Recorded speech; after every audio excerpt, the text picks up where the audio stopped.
Mencionei anteriormente que na doutrina de batismos temos pelo menos 4 batismos distintos na Bíblia. O batismo em Cristo, o batismo nas águas, nos vídeos anteriores já falei deles, mas a Bíblia também fala do batismo no Espírito Santo e em fogo. Nesse vídeo eu quero falar a respeito do batismo no Espírito Santo. Em Mateus, no capítulo 3, no verso 11, João Batista diz: eu batizo vocês com água para arrependimento, mas aquele que vem depois de mim é mais poderoso do que eu, do qual eu não sou digno de carregar as sandálias. Ele os batizará com o Espírito Santo e com fogo. Eu quero tomar essa declaração de João Batista como um anúncio profético do que Cristo haveria de fazer. Quando olhamos para as Escrituras, percebemos que esse assunto passou a ser tratado como uma promessa. Quando lemos o início do livro de Atos, Atos capítulo 1, verso 4 diz: e comendo com eles, deu-lhes esta ordem: não se afastem de Jerusalém, mas esperem a promessa do Pai, a qual vocês ouviram de mim. Jesus está dizendo: eu fui o porta-voz, mas a promessa é do Pai, a qual vocês ouviram de mim, porque João, na verdade, batizou com água, mas vocês serão batizados com o Espírito Santo dentro de poucos dias. Jesus, ele faz um link com essa declaração de João Batista, que veio batizando com água, mas anunciando: Cristo haverá de batizar no Espírito Santo. Ele volta lá atrás e diz: vocês lembram do que foi anunciado? Pois bem, está chegando a hora do cumprimento. E Jesus chama isso de a promessa do Pai. Em Lucas, no capítulo 24, no verso 49, nós vemos Jesus dizendo o seguinte: eis que envio sobre vocês a promessa de meu Pai. Permaneçam, pois, na cidade, até que vocês sejam revestidos do poder que vem do alto. Ele estava falando sobre permanecer em Jerusalém. Então nós lemos o verso 50, então Jesus os levou para fora até Betânia, e erguendo as mãos, os abençoou, e aconteceu que, enquanto os abençoava, ia se retirando deles, sendo elevado para os céus. A última instrução que Jesus dá antes de ser assunto aos céus diz respeito a ser batizado no Espírito Santo. No verso 8 de Atos 1, nós ainda lemos: mas vocês receberão poder ao descer sobre vocês o Espírito Santo, e serão minhas testemunhas, tanto em Jerusalém como em toda a Judéia, Samaria e até os confins da terra.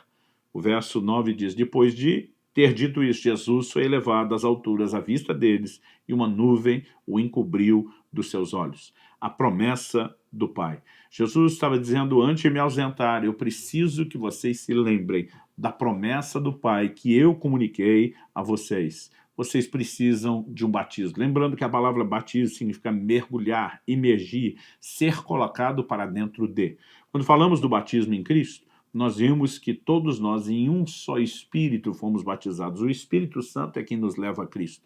Mas tão logo somos guiados a Cristo, Cristo está dizendo: e eu vou mergulhá-los no Espírito Santo.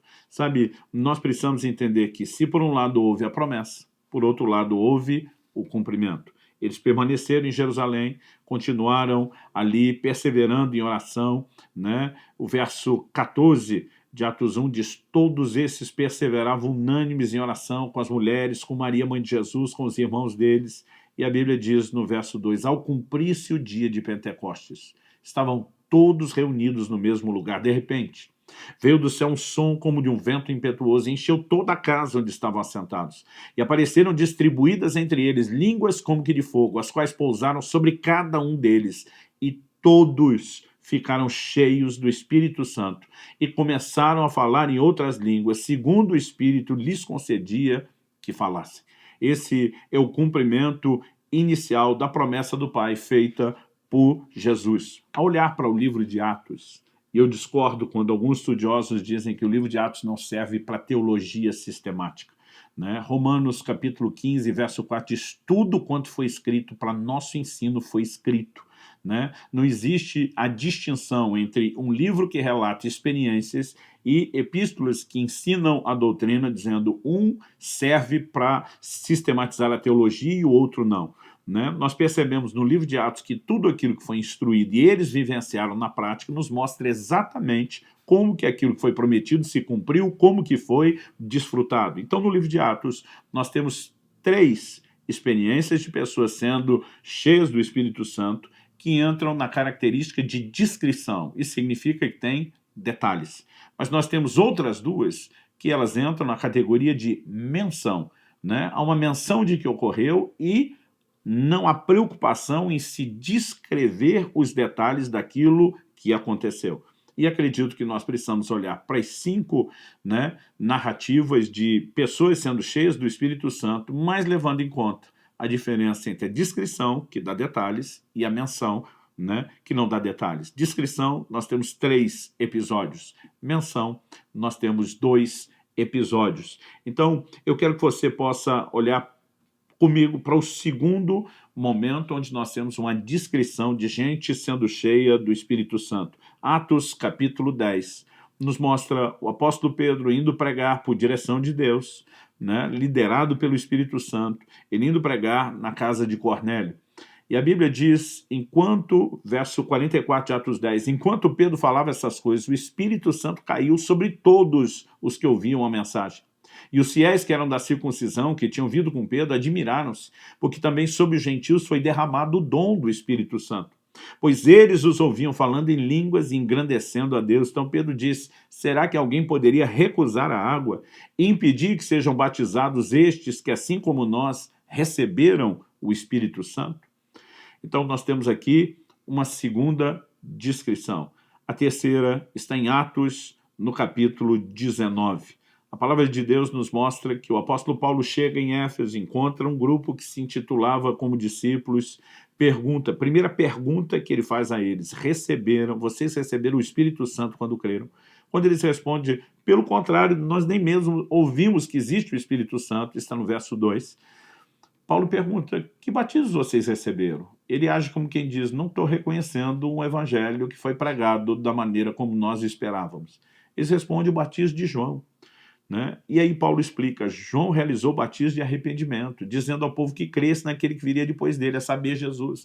Basicamente ele diz, Jesus já veio, já instituiu o seu próprio batismo, não só na água, mas tem uma experiência espiritual, né, chamada batismo no Espírito Santo. Batismo na água encena, como já falamos em vídeos anteriores, a experiência do batismo em Cristo. Mas há uma outra experiência espiritual não sacramental, como o das águas. Não é um rito como esse se caracteriza, mas é uma experiência espiritual como o primeiro, de ser cheio do Espírito Santo, uma experiência que é chamada de batismo, um mergulho, uma imersão, ser colocado para dentro de Deus. Verso 5 diz, eles tendo ouvido isso, foram batizados no nome do Senhor Jesus, aqui presume-se o batismo nas águas. E quando Paulo lhes impôs as mãos, o Espírito Santo veio sobre eles, e tanto falavam em línguas como profetizavam. Eram ao todo uns 12 homens. Eu li agora os versículos 5, 6 e 7 de Atos 19. Aqui nós temos a descrição do cumprimento da promessa. E agora eu quero passar para mais 2 menções. Uma delas está em Atos, no capítulo 8.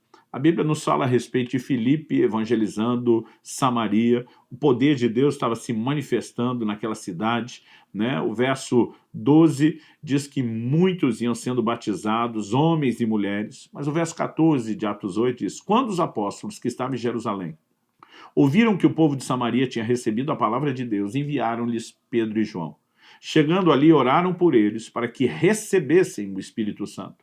Pois o Espírito ainda não havia descido sobre nenhum deles. Tinham apenas sido batizados em nome do Senhor Jesus. Então lhes impuseram as mãos e eles receberam o Espírito Santo. Então, nós olhamos aqui para uma menção. Não temos detalhes de como foi a experiência. A Bíblia menciona que ela aconteceu. E temos um outro exemplo bíblico, também como esse, caracterizado como menção, que é quando o apóstolo Paulo se converte.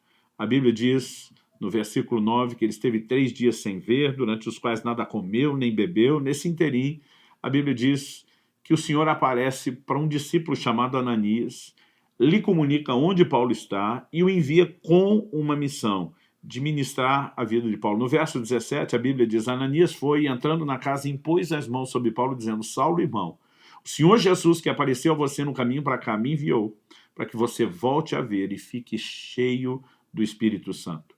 Imediatamente caíram dos olhos de Saulo umas coisas parecidas com escamas, e ele voltou a ver, e a seguir levantou-se e foi batizado. Depois de comer, sentiu-se fortalecido. Então nós temos, nesses 5 exemplos, o cumprimento da promessa, mencionada em Atos, no capítulo 1. Eu e você precisamos também reconhecer que depois de Pedro ter pregado na casa de Cornélio, um dos exemplos que nós já citamos, quando ele volta a Jerusalém e ele se refere àquilo que havia acontecido lá, né? Ele diz assim no verso 15 de Atos 11, quando comecei a falar, o Espírito Santo caiu sobre eles, como também sobre nós no princípio. Então me lembrei da palavra do Senhor, quando disse, João na verdade batizou com água, mas vocês serão batizados com o Espírito Santo. E diz, pois se Deus deu a eles o mesmo dom que tinha dado a nós quando cremos no Senhor Jesus, quem era eu para que pudesse resistir a Deus? Quando os demais ouviram isso, acalmaram, se glorificaram a Deus, dizendo, então também aos gentios Deus concedeu o arrependimento para a vida. Essa observação de que o que acontece lá está relacionado com a promessa de Jesus também é importante. Agora, a pergunta a ser feita é, em primeiro lugar, falei de uma promessa. Em segundo lugar, destacamos o cumprimento. E agora, em terceiro lugar, a pergunta é, o que é, quando falamos de definição, o que é o batismo no Espírito Santo? Em Atos, no capítulo 1, quando Jesus faz a promessa do Pai, lembra a eles, olha, está para acontecer, não se afastem de Jerusalém, esperem a promessa do Pai, vocês serão batizados com o Espírito Santo, nós vemos que no verso 8 ele diz, vocês receberão poder ao descer sobre vós o Espírito Santo e serão minhas testemunhas, tanto em Jerusalém como Judéia, Samaria e até os confins da terra. Algo que fica evidente para mim é que o batismo no Espírito Santo é apresentado pelo próprio Jesus como um revestimento de poder. O que todo crente precisa saber é que o batismo no Espírito Santo é uma experiência diferente da experiência da conversão. Por exemplo, nós não podemos dizer que os apóstolos não tinham o Espírito Santo quando foram cheios em Pentecoste. Por quê? A Bíblia nos mostra no final do Evangelho de João que Jesus, depois de ressuscitado, aparece a eles, sopra sobre eles e diz, recebam o Espírito Santo. Alguns acreditam que o ato é profético e vai se cumprir depois. Eu não tenho a menor dificuldade de reconhecer que aquilo pode ter se cumprido antes. Por quê? Ninguém tinha o Espírito Santo habitando permanentemente dentro de si no Antigo Testamento. A exceção quando nós temos algo acontecendo, uma mudança sendo preparada, é quando a Bíblia diz que João Batista seria cheio do Espírito Santo desde o ventre da sua mãe. E Jesus o apresenta como sendo o maior dentre os nascidos de mulher. Ou seja, Jesus está dizendo que nenhum homem era grande pelas suas realizações, mas que no reino de Deus, eu e você podemos viver algo diferenciado pela presença do Espírito Santo em nós. Mas o que precisamos entender é que na conversão, nós nos tornamos habitação de Deus. Nós nos tornamos morada de Deus no Espírito. Em Efésios, no capítulo 1, nos versículos 13 e 14, nós lemos assim, nele também vocês, nele, ele está falando de Cristo, que é o que termina o verso anterior, nele também vocês, depois que ouviram a palavra da verdade, o evangelho da salvação, tendo nele também crido, receberam o selo do Espírito Santo da promessa. O Espírito é o penhor da nossa herança, até o resgate da sua propriedade, em louvor da sua glória. Quando que eles receberam o selo do Espírito? O apóstolo está dizendo, depois que ouviram a palavra da verdade, que ele chama de o evangelho da salvação, e tendo nele também crido. Quando se crê e se nasce de novo, nós recebemos o Espírito Santo para habitar em nós, nos tornamos o que Paulo diz na mesma carta aos Efésios, morada de Deus no Espírito. Mas o batismo no Espírito Santo é uma experiência posterior. Em relação aos tipos de batismos, que estamos falando na doutrina de batismo, também não há uma ordem. É lógico que o início de tudo é o batismo em Cristo. Nesse momento, a pessoa, quando nasce de novo, ela se torna participante do Espírito Santo.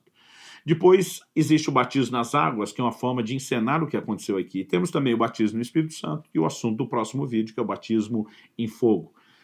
Algumas pessoas ficam tentando dizer, não, o batismo no Espírito Santo é o batismo nas águas. Eu digo de jeito nenhum. Na casa de Cornélio, em Atos 10, eles foram primeiro batizados no Espírito Santo, e então Pedro diz, como é que nós vamos negar a água a esses? Vamos batizá-los nas águas também. Isso foi uma experiência que acontece depois. Em Atos, no capítulo 8, nós vemos que as pessoas em Samaria haviam recebido o Evangelho e estavam sendo batizados nas águas, mas ainda não haviam recebido o Espírito Santo. E Pedro e João são enviados para lá para que aconteça isso. Então, na ordem, em Samaria, eles primeiro são batizados nas águas, depois no Espírito Santo. Já na casa de Cornélio, primeiro foram batizados no Espírito Santo, depois nas águas. Em Atos 19, quando Paulo está em Éfeso, no momento em que ele batiza as pessoas, já lhes impõe as mãos, e eles também são cheios do Espírito Santo. Então, alguém pode ser batizado no Espírito Santo e depois nas águas, alguém pode ser primeiro batizado nas águas, depois no Espírito Santo, e alguém pode ter as duas experiências junto. Eu tenho testemunhado em 30 anos de ministério as três coisas acontecerem. Gente que primeiro é batizado nas águas, depois no Espírito Santo, gente que primeiro é batizado no Espírito Santo, depois nas águas, e gente que tem a experiência do batismo no Espírito Santo enquanto está sendo batizado nas águas, embora não seja tão frequente. Eu testemunhei isso muitas vezes. Ou seja, nós não podemos confundir as coisas. O batismo em Cristo é uma experiência de conversão, onde o Espírito Santo passa a habitar na pessoa. O batismo nas águas encena publicamente como confissão o que aconteceu no batismo em Cristo. Mas o batismo no Espírito Santo, uma experiência espiritual, assim como o batismo em Cristo, que é uma segunda experiência, ela se caracteriza como um revestimento de poder para que o evangelho seja pregado.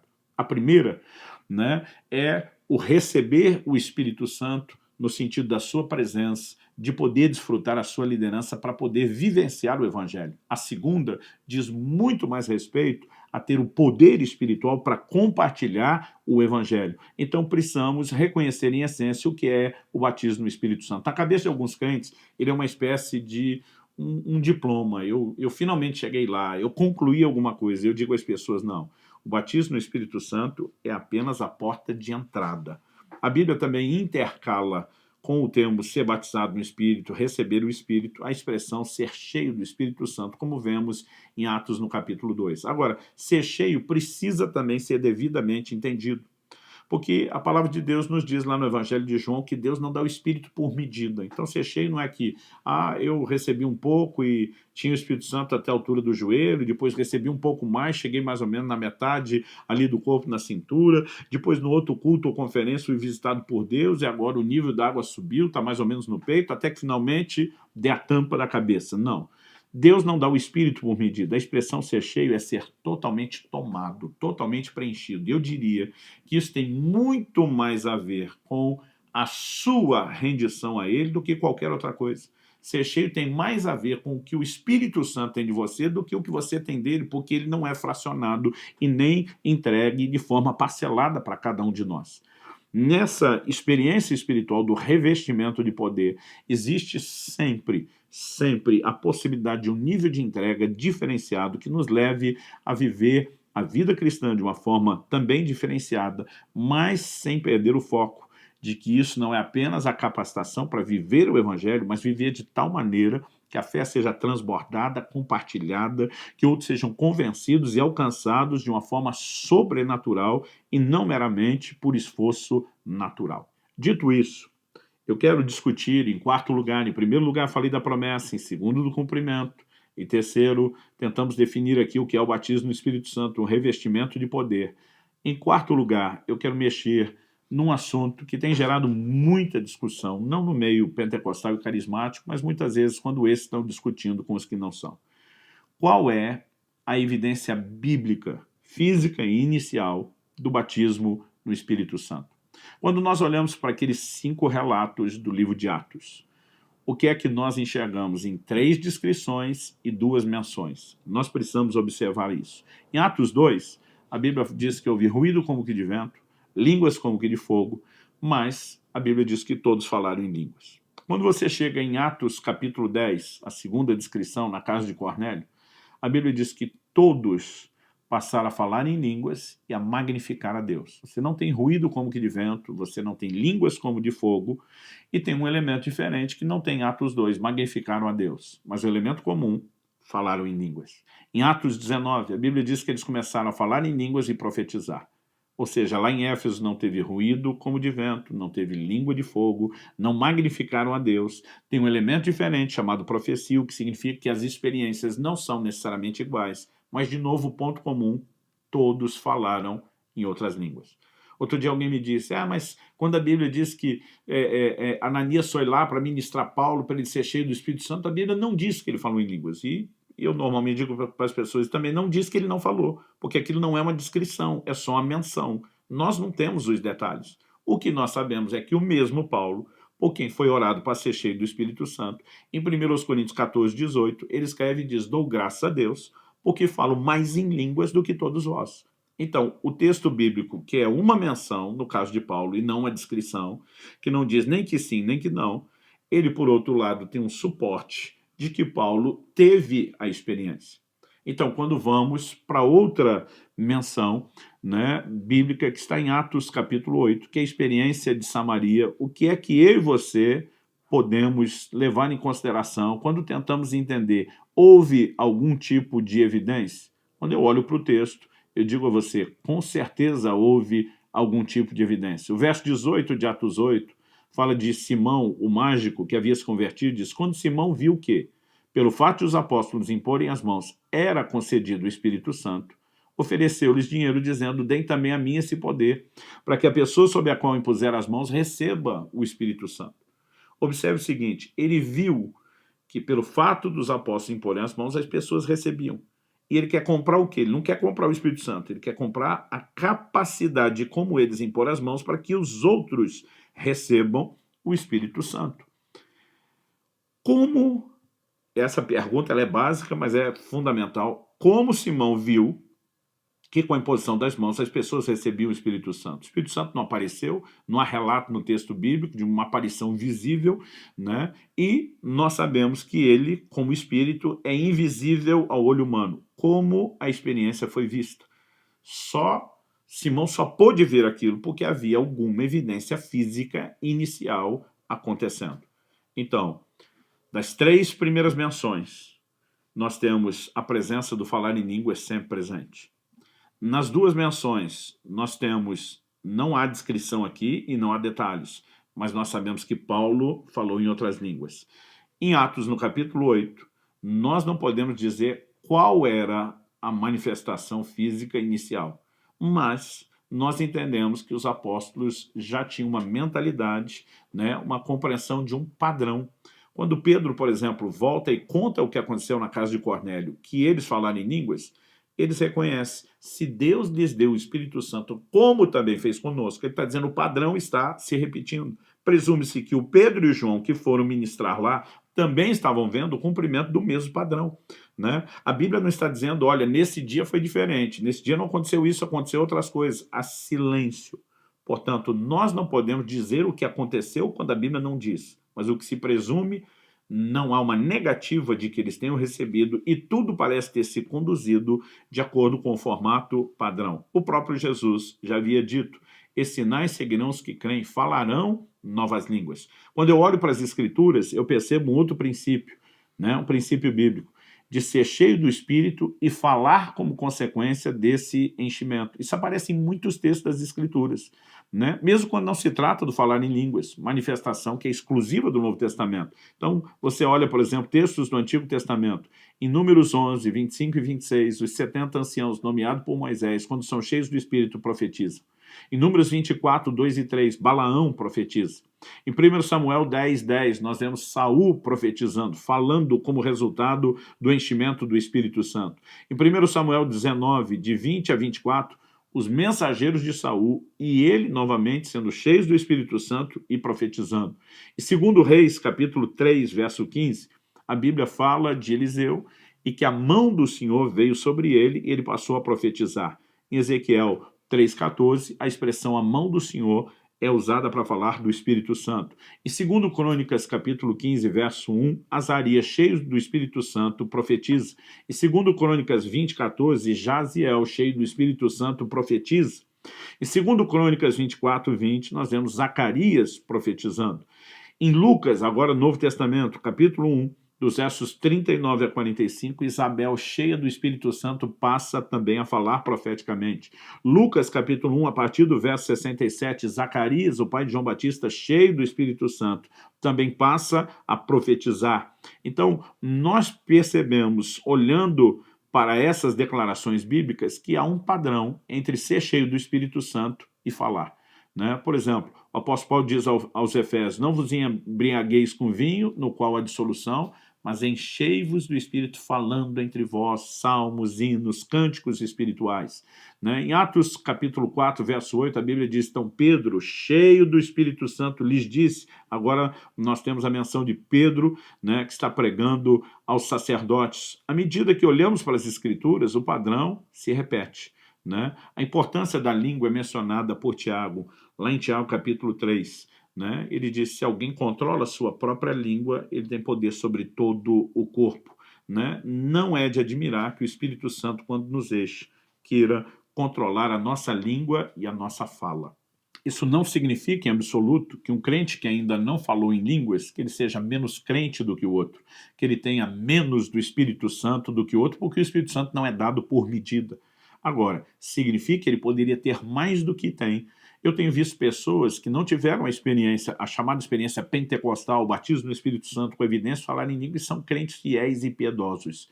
Sabe, a ideia aqui não é comparar, desmerecer. A Bíblia não nos apresenta essa forma de comparação, pelo contrário, a condena.